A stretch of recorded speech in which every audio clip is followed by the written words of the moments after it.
Halo, jumpa lagi dengan saya. Assalamualaikum warahmatullahi wabarakatuh. Di video kali ini saya mau berbagi tutorial ya. Tapi sebelum lanjut ke video, saya mau tanya dulu nih kepada teman-teman di rumah, ada yang punya kayak gini nggak? Ini teleskop dan unit airsoft ya. Tapi masih bingung cara settingnya atau cara zeroingnya. Beberapa hari lalu ada yang chat ke saya, teleskop saya kok nggak akurat ya gitu. Cara settingnya kayak gimana?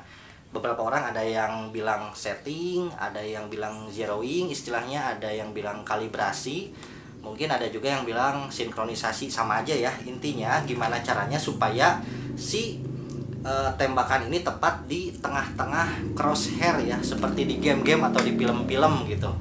Simak video ini sampai selesai ya, supaya kalian benar-benar bisa paham bagaimana caranya setting atau zeroing teleskop. Pertama-tama kita kenali dulu teleskop yang kita pakai ya. Kebetulan saya di sini pakai teleskop merek Hunting 3/9 kali 40 EG. Nah, ini artinya adalah 3 sampai 9 kali pembesaran. Ini 3 sampai 9 ya, 9 kali pembesaran. Kemudian 40.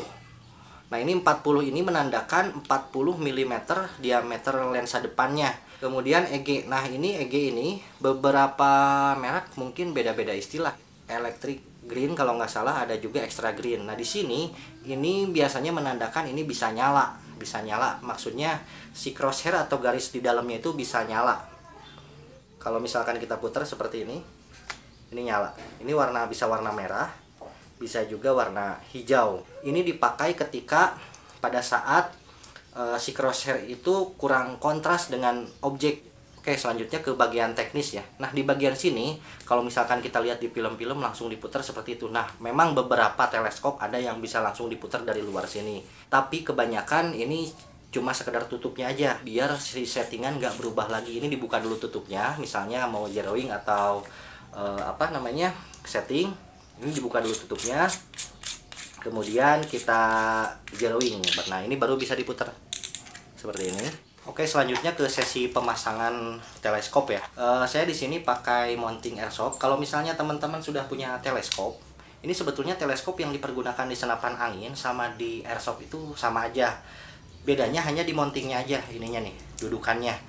Di video sebelumnya juga pernah saya bahas ya, sama Ringo sama Abah Eki itu pernah saya bahas. Jadi perbedaannya hanya di ininya aja. Kalau untuk airsoft lebih lebar. Tips pertama pemasangan teleskop: angkat dulu unit yang kita punya, kemudian mode posisi membidik.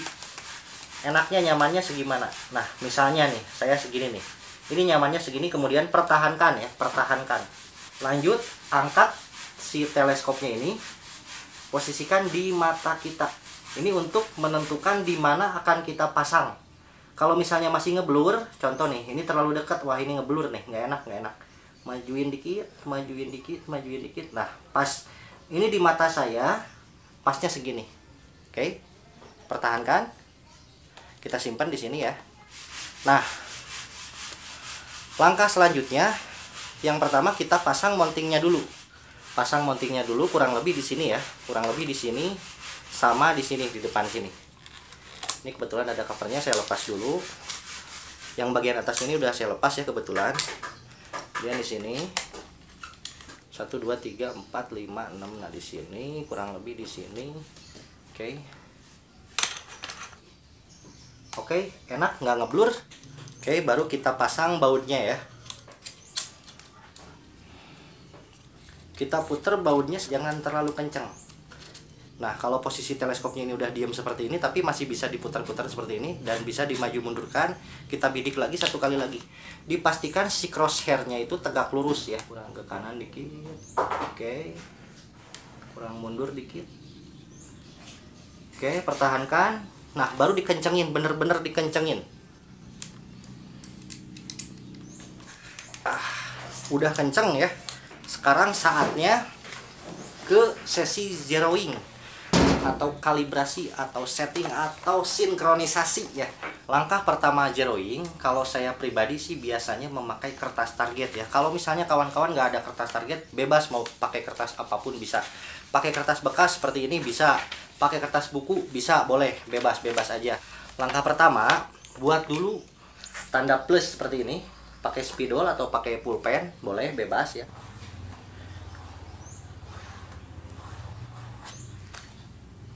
Cukup seperti ini ya. Kemudian simpan kertas ini di target atau di jarak yang diinginkan. Misalnya kurang lebih sekitar 20 meter. Simpan di sana. Kemudian bidik. Berhubung saya di dalam ruangan, jadi mau saya kasih ilustrasi aja ya. Ini saya kasih ilustrasi sebelah sini. Jika saya putar seperti ini ke kanan searah jarum jam, maka crosshair-nya itu akan bergeser ke kanan. Dan jika diputar ke sebelah kiri seperti ini, maka si crosshair-nya itu akan bergeser ke kiri. Yang bagian atas, jika diputar ke sebelah kanan, nah, maka si crosshair-nya itu akan bergeser ke atas. Dan jika diputar ke sebelah kiri, maka si crosshair-nya itu akan turun. Ingat, bagian samping ini ke kanan berarti kanan, ke kiri berarti kiri. Dan atas diputar ke kanan berarti naik, diputar ke kiri berarti turun.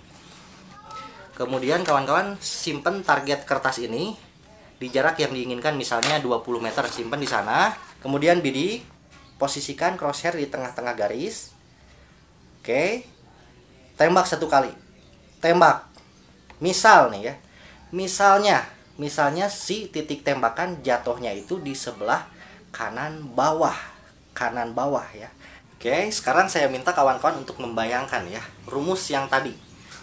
Berarti si crosshair kurang menggeser ke kanan. Nah, kita persepsikan di sini crosshair-nya nyamperin tembakan. Crosshair nyamperin tembakan, ingat, berarti diputar ke kanan ya. Putar ke kanan searah jarum jam, otomatis si crosshair akan nyamperin titik tembakan. Oke, putar. Nah, kemudian kita bidik tetap di tengah lagi nih. Bidik tetap di tengah. Das, tembak. Oke. Nah, sekarang otomatis karena crosshair nyamperin tembakan, si titik tembakan itu sudah mulai mendekati garis vertikal. Nah, berarti sekarang tinggal sedikit lagi, kita putar lagi. Putar lagi, masih kurang kanan. Oke. Oke, kita tes sekali lagi. Misalnya kita tembak. Das. Oke. Karena barusan kita putar ke kanan, otomatis sekarang garis sudah sejajar dengan titik tembakan. Tapi masih sedikit kurang. Kurang apa? Crosshair kan di tengah nih. Berarti ingat tadi, crosshair nyamperin titik tembakan, ya. Berarti si crosshair kurang bawah. Kita putar tadi. Bagian atas ini diputar ke bawah, kemana arahnya? Kebalikan jarum jam atau ke kiri berarti turun. Seperti yang sudah saya jelaskan tadi. Kita putar ke kiri. Oke, putar ke kiri. Ingat, ngebidik tetap di tengah. Das. Nah, oke. Si titik sudah mulai naik ya. Titik sudah mulai naik. Masih kurang. Putar lagi, samperin titik tembakannya. Crosshair nyamperin titik tembakannya, ingat. Putar lagi ke kiri. Otomatis si crosshair turun, nyamperin titik tembakan ya. Kita bidik lagi di tengah. Das. Sudah pas. Oke, sekarang kawan-kawan sudah selesai zeroing. Kalau saya pribadi, kalau misalnya sudah pas seperti ini, saya nggak rubah-rubah lagi. Sederhananya tutorial seperti itu. Tapi ada juga beberapa orang yang, bang, saya udah setting, tapi tetap aja ngaco, tetap aja nggak bisa di tengah. Nah, gimana nih? Gimana? Nah, gimana? Kalau bahasa Jawanya pie. Tapi di sini saya punya rumus pie ya, pie-nya PIE gitu. Ini trouble-nya itu di pie ya. Pie itu ada trouble di error di personal, ada di internal, ada di eksternal. Personal itu apa? Jadi ketika kita nembak, kadang-kadang tembakan pertama dan kedua dan ketiga, karena di sana 20 meter, tembakan pertama kita diam posisi gini. Yang tembakan kedua kita tremor, kalau bahasa Sundanya maliliniun gitu. Jadi goyang-goyang. Jadi kita sebetulnya ngebidik itu kurang akurat tangan kitanya gitu. Jadi kita bikin putar lagi padahal tangan kitanya yang error. Kitanya nembaknya kurang diem, makanya ada alat ada stand kalau di senapan angin ya, biasanya pakai stand tuh. Itu tujuannya adalah untuk menghindari human error pada saat zeroing. Nah, kemudian itu P-nya ya. Kemudian internal. Nah, error internal itu apa? Ya, nah namanya unit itu ada namanya grouping ya. Kalau bahasa saya pribadi ya, itu grouping itu titik ngumpulnya gitu. Ngumpulnya semakin titik ngumpulnya itu di tengah semakin kecil titik ngumpulnya, 10 kali tembakan ngumpul di tengah. Nah, itu berarti unitnya bagus. Unitnya itu akurat. Jadi kadang-kadang bukan salah teleskopnya atau salah yang zeroing, tapi unitnya yang salah. Jadi nggak nitik di tengah gitu. Si groupingnya itu berarti unitnya harus di setting ulang. Contohnya inner barrelnya, kompresinya dan lain sebagainya supaya groupingnya itu semakin kecil. PIE. Nah, faktor error E-nya itu eksternal, kadang-kadang angin. Jadi orang yang nembak udah bener, nggak ada human error nih. Faktor internal sudah bener, unitnya sudah grouping, tapi ada angin, kita nggak nyadar. Di sini mungkin nggak ada angin, 20-30 meter ke depan, di depan ada angin, kok belok ke kiri.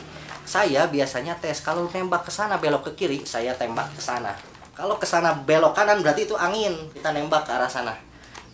Angin ke barat, otomatis BB belok ke barat, ke kiri kan. Kalau saya ngadep ke sana, kemudian saya ngadep sana, BB-nya belok ke kanan. Oh, berarti itu faktor eksternal. Jadi kesimpulannya, kalau saya sudah setting ini fix 20 meter misalnya, udah nitik di tengah, udah jangan diputar-putar lagi. Kadang-kadang ada yang faktor PIE itu, PIE untuk kawan-kawan yang merasa zeroing teleskop masih ngaco-ngaco juga, coba dicek lagi. Kalau kawan-kawan pengen bener-bener bisa, pastikan 3 faktor PIE itu nggak ada, bener-bener sudah clear faktor itu, yakin bahwa pegangnya itu kita udah benar, dan yakinkan unitnya sudah grouping, dan yakinkan tidak ada faktor eksternal, barulah zeroing. Kalau misalnya sudah tepat, udah tutup, sudah berarti itu sudah akurat. Sisanya tinggal penyesuaian di lapangan, tinggal kita memanfaatkan titik-titik di dalam crosshair itu, jatuhnya di mana udah gitu. Kecuali kalau bener-bener memang bener-bener ngaco, jatuhnya jauh banget, si titik tembakannya baru kita zeroing ulang gitu. Oke, sekian aja dulu video tutorial dari saya. Semoga video ini bisa menghibur dan bisa menambah wawasan kawan-kawan semua. Saya pamit dulu. Kalau kalian suka dengan video ini, silahkan like ya, jangan lupa subscribe, dan komentar-komentar barangkali ada yang kurang, nanti bisa saya buatkan lagi di video selanjutnya ya. Segitu aja dulu dari saya pamit. Assalamualaikum warahmatullahi wabarakatuh.